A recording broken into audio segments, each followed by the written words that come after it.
Hi, I'm Peter J. Ray. Welcome. Today's topic is Resalest Remarkable Books, number 73. First book today is The Road to Serfdom by Friedrich A. Hayek, 1944. This book's been around a while. It's actually a 48-page booklet. It was lent to me by a family friend, Richard Donaldson, and it promotes capitalism and is against big government, which he believes stifles and destroys liberty. So it's a very relevant topic. If you're a conservative, you'll like this book. Liberals probably wouldn't because, I think the main point is that, today capitalism has a bad name. Oh, capitalism, so it's like something evil. But it really is based on freedom. You want a job, you work wherever you want to work, and it's up to you. And if you want to start a business, then you figure out what you think the public will like, and hire whoever you want to hire, and then if the business will succeed or fail based on if the public likes it, the product or service which you are providing to the public. So, and that's all based on freedom and providing. Basically, people need to work and they need things. We have material needs. We need income and we need things. We need all these different things. So. And then there's been the rise of government, the growth of government, which has gotten bigger and bigger and bigger, which makes the case that it's doing good, but often just making it harder and harder for businesses to succeed, supposedly in the public interest, but often just for the self-interest of those in government, their power and their income and their work and so forth. So this is a very fine book, which. And it has a troubling title, the road to serfdom, that we are on this road where Americans will lose our freedom because the government, that's been the trend. The government has been growing and growing and growing. And he wrote this in 1944. He watched Franklin D. Roosevelt, that government, which really, you could say, was the rise of big government. And it's been going on ever since then. Here it is, 66, 18, 80, 84 years later. And it's so, and up till now, that trend continues. Hopefully, we can turn things around and save our freedom. Very, very wonderful book. The next book is Caesar, Life of a Colossus by Adrian Goldsworthy, 2006. 519 pages. The life of Caius Julius Caesar, the most famous ancient Roman. I love this book. And sometimes we just call him Caesar, although there were other. Caesar was just like the name king, but because there were others, Caesars, like Augustus Caesar and so forth. But we call him Caesar. Julius Caesar was a military leader and politician. He conquered Gaul, which is now known as France, for the Roman Empire. He also invaded England and fought Germans. Of course, what's now Germany never became a part of the Roman Empire. He fought in Spain, Greece, and Africa.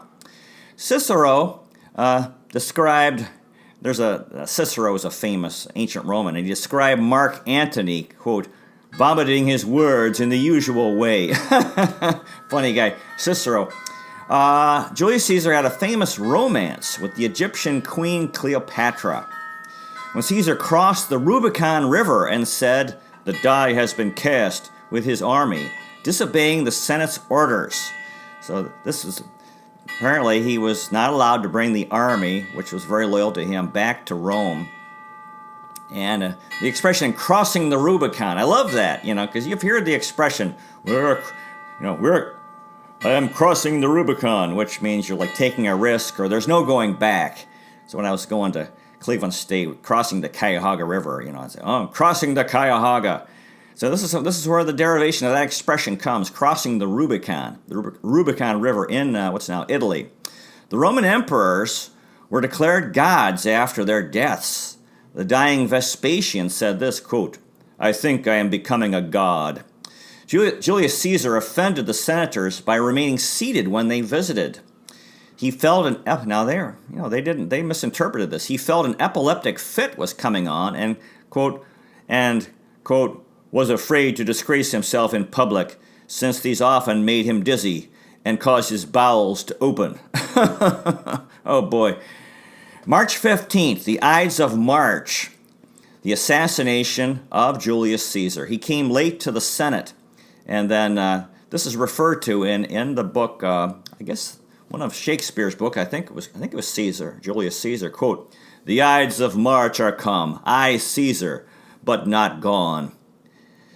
60 senators plotted to kill Caesar, including Brutus and Cassius. So, he was there in the Senate, and they came up. They all had knives in there, and then they stabbed him to death. And reportedly, Brutus was one of his friends. And the famous line in Latin, where Julius Caesar said, "Hey, tu, Brute," which means, "You too, Brutus," that he was, my gosh, my friend also. Brutus was involved, his friend. So that was, I think, how the expression brutal comes into, because his friend betrayed him. This was a very tragic thing. There was a public outcry after the death of Caesar. His life was an inspiration for Napoleon Bonaparte. Julius Caesar was a good man. His death a tragedy. Within 3 years, all of the conspirators were dead or defeated.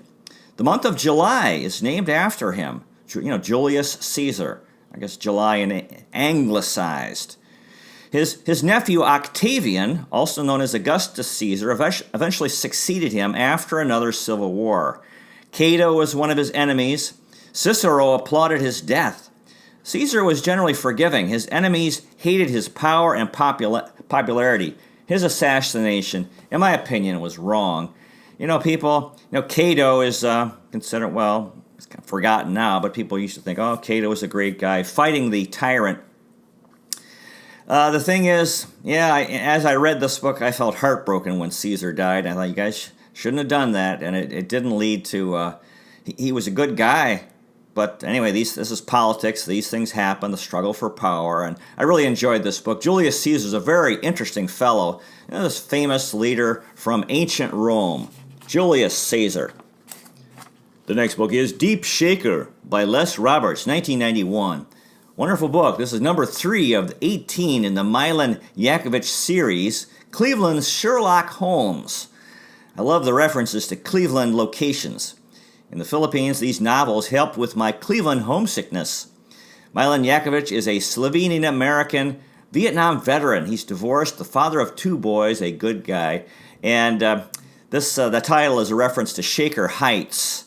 And there's this funny scene, which is a wealthy suburb on the east side of Cleveland. And at one point, he was, in his work, he's a private detective, and he was traveling into Shaker Heights, deep into Shaker Heights, which is kind of a funny expression. It sounds like deep into the Congo or deep into the Amazon. Shaker Heights is actually not that big, but it's a funny reference or funny expression. Deep Shaker, Les Roberts, fine novel set in Cleveland, Ohio, my hometown. The next book is Tall Tales, The Glory Years in the NBA in the words of the men who played, coached, and built pro basketball by Terry Pluto, 1992. Now, this is the story of the NBA, the National Basketball Association, from 1946 to 1970. Actually, it's not the beginning of pro basketball, just the end, because pro basketball goes back earlier. But 1946 is when the NBA started. So these are really kind of forgotten years, the late 40s, 50s, 60s, into the 70s. And Terry Pluto, the author, is this. He's a Cleveland sports writer who's become nationally known through writing books about American sports. So a lot of the guys he talks about, Marv Albert, who became a famous announcer, Red Auerbach, the tremendous coach and of the Boston Celtics, Rick Barry, played for the Golden State Warriors. Back in the day, Elgin Baylor, one of the greatest players, Wilt Chamberlain, Wilt the Stilt, who was the best player in the NBA at one time in the 60s. Barry Clemens played for Cleveland. Bob Cousy played for the Celtics. Had that famous scene or footage at the end of the NBA Finals when he's dribbling with one hand. Wayne Embry, from a great player, became a Cleveland general manager. John Havlicek, star for the Celtics. Tommy Heinsohn, another player for the Celtics, became a coach with them. Jerry Lucas, Don Nelson played for the Celtics. Bob Pettit, Oscar Robertson, Dolph Schayes, Earl Strom, who was an official, a referee. Nate Thurman played for Cleveland. Jerry West, from his image, the NBA logo was derived. Jerry West, great, tremendous L.A. Laker. Butch Van Brederkoff, I think he was a coach. Bill Russell, one of the greatest he's still alive. The tremendous Boston Celtic won more titles than anyone else. The Minneapolis Lakers, the first NBA dynasty before they moved to Los Angeles. Then the Boston Celtics, who won 11 championships in 13 years. And then the famous rivalry of Bill Russell against Wilt Chamberlain. And the Celtics usually beating the Lakers in the finals. Fine book, NBA history. The next book is Rainbow's End by Bob Adamov, 2003. This book it's a novel set in Put-in-Bay, South Bass Island, western Lake Erie in Ohio. And the character, it's a novel, his name is Emerson Moore, who's the hero. A friend of mine, his father, Joe Novak Sr., told me about the author years ago at Lakeside, Ohio. His books are displayed on the sidewalk between the patio and Sloopy's Pizza in Lakeside, Ohio. In the story, they get to Catawba and Marblehead, but not Lakeside. There's Civil War intrigue. A Confederate prisoner of war camp at Johnson Island is included. There's a villain, a love affair, tourists, and the world's longest bar on Put-in-Bay, South Bass Island. Local novel. I used to walk past this store that they put it out on display on the sidewalk, and I actually ended up putting a bookmark in it, and would from that copy I'd read a couple pages. So as a local guy, Bob Adamov, it's always good to support the local people, local businesses. Rainbow's End. Excuse me. The next book is The Second Coming of Christ. The Resurrection of the Christ Within You, a revelatory commentary on the original teachings of Jesus by Paramahansa Yogananda, 2004. Yeah, this book has 2 volumes, a total of 1,565 pages. Wow, I finally read it. The author is my guru, which means a spiritual leader and the head of Self-Realization Fellowship, which is the church that I belong to. And this book explains about life and the teachings of Jesus Christ, how Christ will come a second time in us if for those of us in SRF, if by following the SRF path, he will come to us. And they talk about, a lot of Christians think, oh, Jesus, there's a reference to the second coming of Christ. When will Jesus Christ come? He actually has come. For those who have made the spiritual effort, the lives of the saints, they've experienced him. But he actually won't come, in my opinion, overall. But he will come for anyone who makes, we have to make effort, spiritual effort, to follow a discipline and to follow, in my case, in the case of SRF, yoga meditation and the teachings, right living, you have to live properly. And then we can experience the second coming of Christ. This is an incredible book.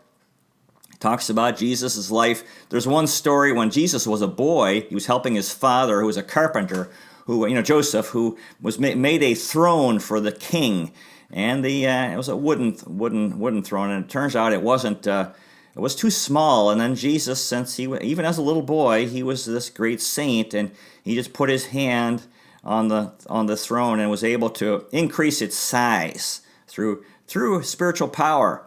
There's another story that when Jesus was being taught as a boy, and these are stories which aren't really in the Bible, but apparently Paramahansa Yogananda was able to, because he's a saint, and saints actually know everything, because they're reunited with God. And story that he had a teacher who was going to scold him. This might be in the Bible.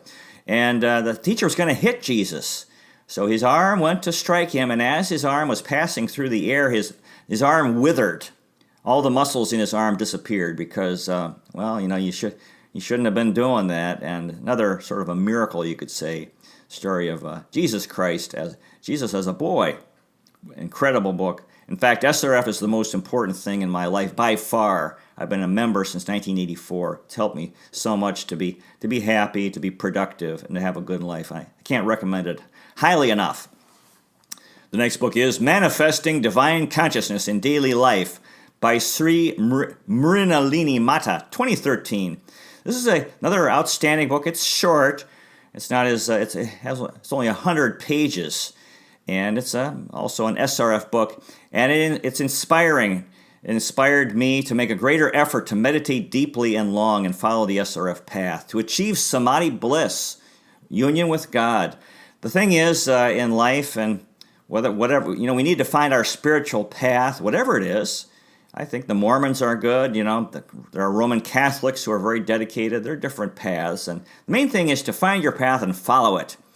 In my case, in SRF case, we have to practice this yoga meditation, and it takes time, it takes patience, it takes effort.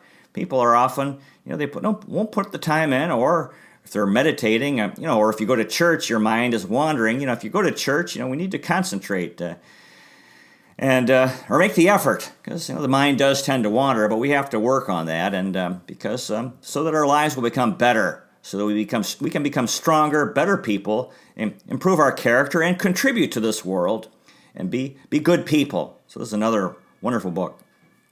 The next book is Loose Balls: The Short, Wild Life of the American Basketball Association by Terry Pluto, 1990. Well, the same author I mentioned earlier. The ABA was another pro league like the NBA. It's a story of that league it lasted from 1968 to 1976. So they were competitors, a rival league, trying to get the fans' support.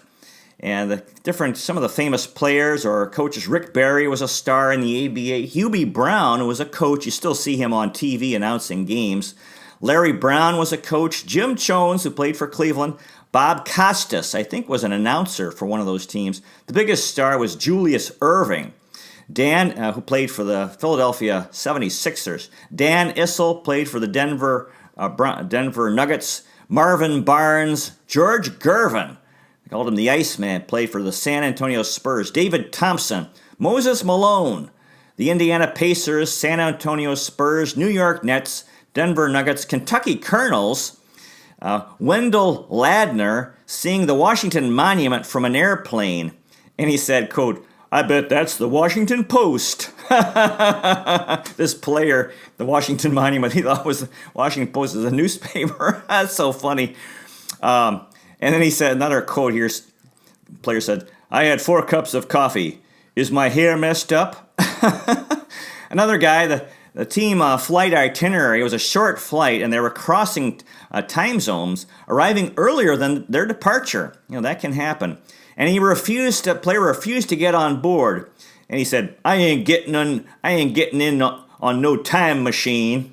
So he heard they were going to be arriving before, because of the time changes. But where they were leaving, they wouldn't be arriving later. But anyway, that was really funny. Bob Costas was the voice of the St. Louis Spirits, and he became famous as a national announcer. Eventually, the league folded. I remember as a kid in the 70s, this league being around. They didn't get much TV coverage. The ABA actually invented the three-point line, the three-point shot, which was adopted by the NBA. The league folded. 4 teams entered the NBA. They had this red, white, and blue ball, which they used, and they call it the money ball when they have these 3-point shooting contests. Actually, there's a movie, Tropical, with Will Ferrell, Tropic Thunders, or it's about this. It's actually a fictional ABA team, so that's pretty good. The Pontiac Tropics or something like that. Anyway, I enjoy this book.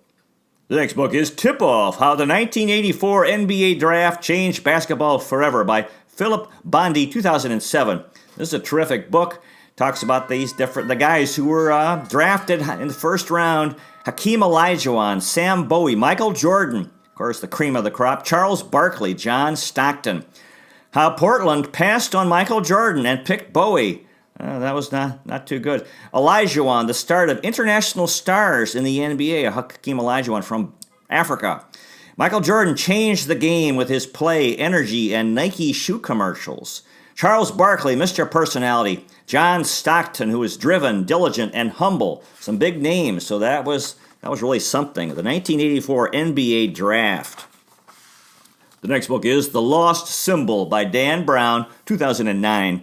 This is a good book. Another Robert Langdon thriller set in Washington, D.C. Of course, his most famous book is the Da Vinci Code.